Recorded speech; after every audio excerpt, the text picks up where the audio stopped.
Good afternoon, everyone. In recognition of the Military Consumer Month, today the Subcommittee on National Security will examine the pernicious and growing threat of financial scams and fraud targeting America's service members, veterans, and their families. According to a recent AARP survey, service members and veterans are 40% more likely to be exploited by financial fraud, including robocalls, suspicious texts, and scam offers than their civilian counterparts.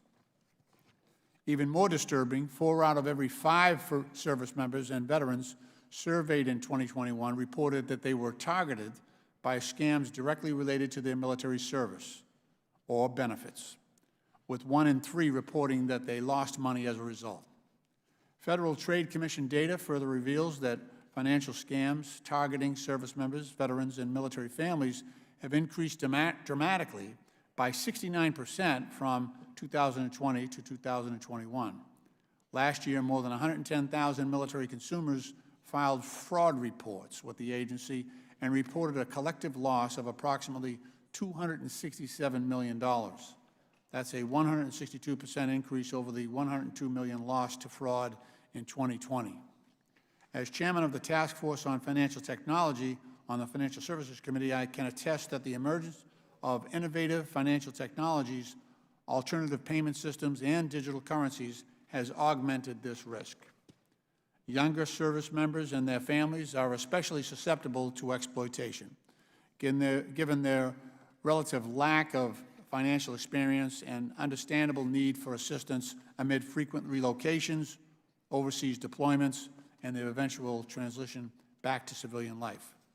Meanwhile, America's veterans remain vulnerable to financial scams seeking to defraud them of their pension, disability, and other service-connected benefits that they have earned through their dedicated service to our nation. It is especially shameful that the scammers would prey upon their target's sense of duty and patriotism toward their fellow service members and veterans in order to exploit them.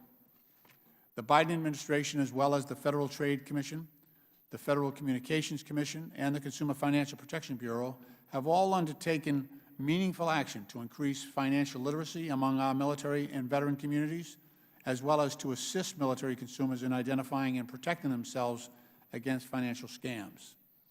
These efforts have been reinforced by private sector initiatives led by nonprofit organizations such as AARP and the Cybercrime Support Network in partnership with our veterans service organizations. To better safeguard our service members, veterans, and military families against financial fraud and other predatory activity, Congress has also enacted the Military Lending Act, the Servicemembers Civil Relief Act, and other statutes offering essential protection for military consumers. Last year, Congress passed and President Biden signed the American Rescue Plan, which eliminated what was known as the 90-10 loophole, which incentivized for-profit colleges to aggressively and sometimes deceptively recruit prospective military students. In further support of robust public and private sector collaboration, this week I'm introducing H.R. 8321, the Military Consumer Protection Task Force Act of 2022. And I'm grateful to have the support of Ranking Member Grothman as the lead Republican co-sponsor on this bill. This legislation, which I have also introduced as an amendment to this year's National Defense Authorization Act, would establish a joint task force led by the Secretary of Defense and the Secretary of Veterans Affairs in coordination with representatives from the Veterans Service Officer community and other non-governmental partners to combat military consumer fraud. The task force would issue regular recommendations to Congress about how we can better warn service members and veterans about the risk of financial scams and frauds, as well as strengthen our enforcement mechanisms and toughen criminal penalties for those who would seek to take advantage of our men and women in uniform. I look forward to hearing from our esteemed panel of witnesses about how we can advance our collective efforts to prevent military consumer fraud and protect the financial security and well-being of America's service members, veterans, and their families.